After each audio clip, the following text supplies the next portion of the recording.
عزتنا دا امید لرو چې الله مالم پاغي عمل راکړي او الله رب العزت زموږ زړونو کې د قران عظمت پیدا کړي. عزتمندو مونږ او تاسو اول دا خبره زده چې مونږ جمع شوي سره پاره نو دا خو ټولو ته پته ده چې په دې موقع باندې زمونږ او تاسو دلته راجمع کېدل دا د ختمونو په حواله سره دي. ټولو ملګرو چې کوم دا مشران دي دا وی توجه دا زماته لازمي ده. دا ماشومان چې کوم تاسو وینئ چې هغوی پټکي والی دي، په دې کې حافظان هم دي او په دې کې ناظر اخوان هم دي. عزتمندو کنن د پینډۍ نه قرا حضرات هغوی له دعوت ورکړی کېږي راوستلی شي او د نوخار نه ثناخوان او ناتخوانان راوستلی کېږي. دغه شان د جامع فاروقیه شیخ الحدیث حضرت مولانا مفتی طاهر سید سے هغوی تشریف راوړو، ستاسو د وړاندې او زموږ د وړاندې هغوی کلمات ویل. عزتمندو د دې ټولو مقصد دا دی چې د دې طلباو ته خراج تحسین پیش کړی شي. نو عزتمندو دا د دې قرآن د دې حاملینو د دې قرآن د ناظر اخوانو او د دې حافظانو ته د خراج تحسین پیش کولو دپاره مونږ او تاسو راجمع شوي یو. عزتمندو مونږ له پکار ده چې مونږ او تاسو دا وګورو چې دا قرآن زمونږ نه څه غواړي. ګوره مونږ او تاسو چې کله سوره فاتحه شروع کړه ما ویلو چې زه له سنجیده ملګرو ګورې توجه غواړم، که ماشومان خبرې کوي خیر دی خو چې نور ملګري متوجي. عزتمندو مونږ او تاسو سوره فاتحه د دې نه د قرآن ابتدا کو مونږ وایو الحمدلله رب العالمین. عزتمند د قرآن دا اولنې آیت دا مونږ او تاسو ته توحید سبق راکوي او په دې سوره فاتحه کې عزتمندو مونږ د الله رب العزت یو طرف ته د توحید اعتراف کو، بل طرف ته ایاک نعبد و ایاک نستعین کې مونږ د خپل عاجزۍ اظهار کو او بل طرف ته عزتمندو مونږ د الله نه د هدایت یعنی سوال کو دعا ته نه غواړو اهدنا الصراط المستقیم الله مونږ ته لار سیده وخه او عزتمندو په دې سیده لار باندې مونږ د الله نه دا دعا غواړو چې الله مونږ ته استقامت نصیب کړي او اول لار الله رب العزت مونږ ته د هغه یعنی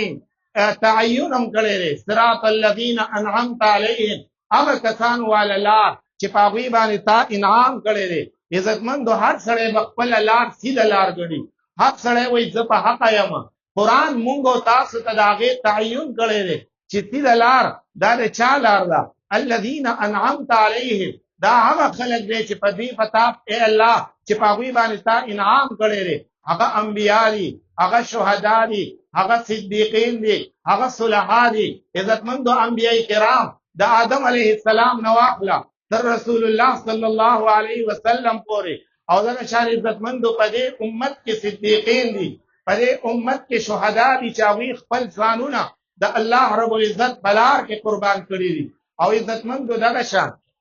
په دې امت کې اولیاء کرام او صلحا او نیکان خلک دي. د هغو له خلکو لار اختیارول دا صراط مستقیم دی. لیکن عزتمندو په دې باندې یوازې لګېږي دې دپاره ضروري خبره دا ده چې موږ د هغه کسانو نه هم خپل ځان وساتو چې کوم د دین دشمنان دي، د هغې فرقو د طبقو تذکره هم الله موږ ته کړې ده. الذین غیر المغضوب علیهم صراط الذین انعمت علیهم غیر المغضوب علیهم ولا الضالین. چا باندې چې غضب شوی دی د هغوی لار الله د هغې نه موږ وساتې او کم کسان چې ګمراهان دي د هغوی د لار نه موږ وساتې. عزتمندو دا قرآن دا مونږ او تاسو ته د دغې لار ښودنه مونږ تاسو ته کوي، مونږ ته دا دعوت راکوي چې مؤمن سړی چې دی هغه به صراط مستقیم اختیاروي. او عزتمندو د قرآن د دې الف لام میم نه والا د سوره ناس پورې دا زمونږ او ستاسو یعنی د شفا دپاره زمونږ د بیمارو آیتونه دي. دې کې زمونږ د روحاني بیمارو علاج پروت دی. عزتمندو اولنی د ټولو نه غټه بیماري هغه شرک دی او کفر دی، د هغې علاج توحید دی. هغه په سوره فاتحه په دې اولني آیتونو کې بیان شو. او عزتمندو دا ټول قرآن زمونږ او ستاسو د مختلفو یعنی زمونږ په عباداتو کې فرق دی د هغې مونږ ته حکم کوي د مونږ ته د اومز د اقامت حکم راکړي، مونږ او تاسو ته د روزې د نیولو حکم کوي، د حج دغه شان مونږ او تاسو ته د حکومت طریقې کار ښیي چې په څه طریقه باندې به تاسو حکومت کوئ. په باقاعده حکمرانان مخاطب شوي دي چې تاسو به په انصاف سره خپل احکام چې دي هغه به نافذ کوئ. او عزتمندو مونږ او تاسو ته دا قرآن معاشرتي زندګي ښیي، مونږ او تاسو ته دا هم ښیي چې تاسو به د خلکو سره نرمه خبره کوئ. او عزتمندو مونږ ته دا هم ښیي چې تاسو به یعنی ناپ تول کې کمی به نه کوئ. او عزتمندو نن تاسو د آخري 3 سورتونه واورېدل، په دې کې سوره اخلاص کې د توحید بیان دی. انسان هغه د انسانیت تکمیل چې کېږي دا په توحید باندې کېږي. او عزتمندو د دې توحید حفاظت هغه بیا مونږ او تاسو ته الله رب العزت په دې 2 سورتونو کې بیان کړی دی، یو سوره فلق کې او یو په سوره ناس کې. سوره فلق کې الله رب العزت مونږ او تاسو ته د هغه بیمارونو د بچ کېدلو ترغیب راکړي چې هغه زمونږ او تاسو په نظر باندې راځي، هغه شرونه چې هغه زمونږ او تاسو په نظر راځي د مخلوقاتو شر. دغه شان عزتمندو ته تور شپه د هغې شر، په هغې کې د جهالت دا تیارې پکې هم راځي، د جادوګرو د شر نه پناه. دا ټول عزتمندو الله رب العزت مونږ او تاسو ته دا ترغیب راکړي چې ته کله مؤمن شې په تا باندې به حالات راځي، تا له توحید کلمه ویلې په تا به حالات راځي، د هغې نه حفاظت دارې چې ته د الله په پناه کې راشي. او عزتمندو په سوره ناس کې الله رب العزت مونږ او تاسو ته د هغه شر نه پناه ترغیب راکړي چې زما په پناه کې راشه، چې کوم شر هغه زموږ او تاسو په نظر باندې نه راځي، هغه شیطان دی، ابلیس دی، هغه زموږ او تاسو په زړونو کې عزتمندو وسوسې اچوي. نن که زما او ستا دا نوجوان هغه د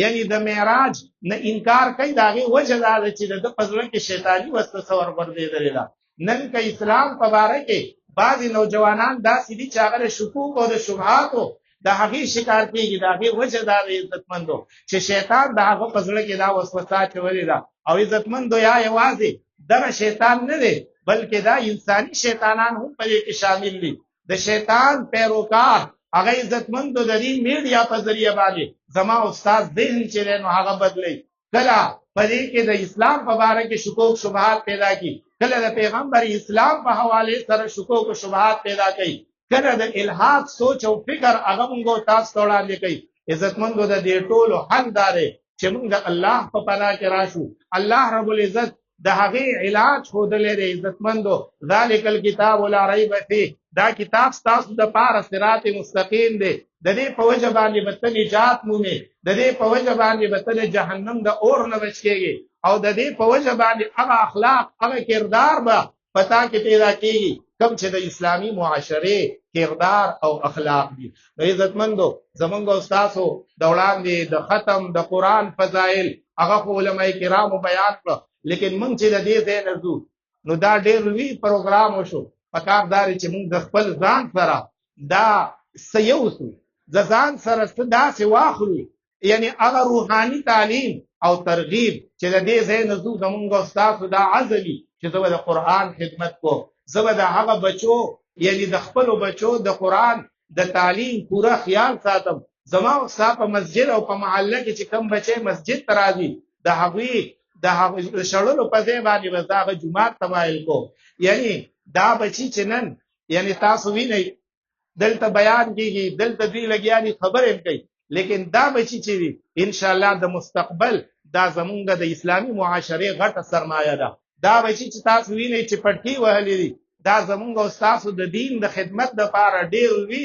سرمایه ده، او انشاءالله مستقبل کې به دا بچي دا به د دین صحیح خادمان جوړېږي. الله رب العزت دې د دوی دا صحیح او کوشش خپل دربار کې مقبول وګرځوي. قاری مولانا قاری ناصر صاحب چې هغه د دې سرپرستي کوي، مولانا قاری عبید الله صاحب ورسره ملګری دی، هغوی دلته درس کوي. د دوی دا صحیح او کوشش چې دی عزتمندو دې ته د قدر په نظر باندې ګورو. تاسو هم خوش قسمته یې چې دلته دا والدینو خپل بچي رالیږي، او عزتمندو دې محلې والا ته زه خراج تحسین پیش کوم چې ماشاءالله د مولانا قاری ناصر صاحب سره ښه په کلکه باندې ولاړ دي، که هغه ځوانان دي که مشران دي، او دلته کې حاضر شوي دي ډېر مشران هغه دی چې ناست دي د اول نه د اخره پورې.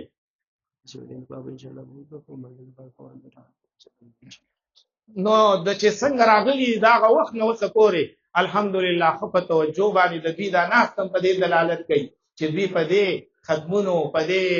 مسجد کې په دې درس او تدریس باندې الحمدلله مطمئن دي او عزتمند دا زموږ ضرورت دی څنګه چې زموږ خوراک ضرورت دی څنګه چې زموږ سکاک ضرورت دی موږ سالو دغه شان عزتمند په دې مساجدو کې زموږ مدرسې دغه شان په غټه سطح باندې د کتابونو مدارس دا زموږ استاد ضرورت دی دا زموږ روحاني غذا ده کدی دې بچو موږ دا تذریه جوړل کو دا بیا که مثال طور سره دوی ته دا تعلیم میلاو نشي په وړه وړه خبره باندې د خپل مذهب د خپل عقیدې نه بیا متنفره کیږي ماشاءالله هغه بچي چې هغه د قراو سره تعلقي د علماو سره ناس ته پاس کوي د ډېر لوی سړی جوړ شي عزتمندو خو لیکن د غیر د شبهات او د شکوک چرته نشي کېږي الله رب العزت دې د قاری صاحب دې راستي په خپل دربار کې مقبول وګرځي او الله رب العزت دې د دې والدین ولا د دنیا آخرت خوشالۍ نصیب کړي او زموږ دا کم مشران زموږ د همزولي او دا کشران چې کم په کمې توجه سره ناست دي الله رب العزت دې ټول له د دې دا ناست د نجات ذریعہ وګرځي او ان شاء الله مولانا امتیاز ته مفتی امتیاز ته یو اعلان وکړي نو هغه نه